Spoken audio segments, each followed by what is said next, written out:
আপনাদেৰ ভক্তগণ ৰাজ্যেৰ কাছে আমি সব বড় কামনা কৰেছি। আমাৰ মধ্যে উপস্থিত ৰয়েছে সংবাদদাতা ভাস্কৰ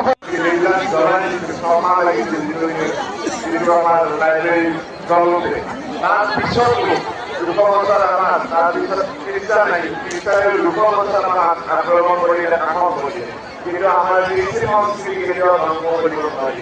তাৰ প্ৰমাণ আমি সকলোৱে দেখি আছো, সকলো ক্ষেত্ৰতে ৰাম মন্দিৰৰ ক্ষেত্ৰতে হওক বা আজি সাধাৰণতে গণিত আমাৰ সনাতনী ধৰ্মকেই শ্ৰেষ্ঠ ধৰ্ম বুলি কোৱা হয়।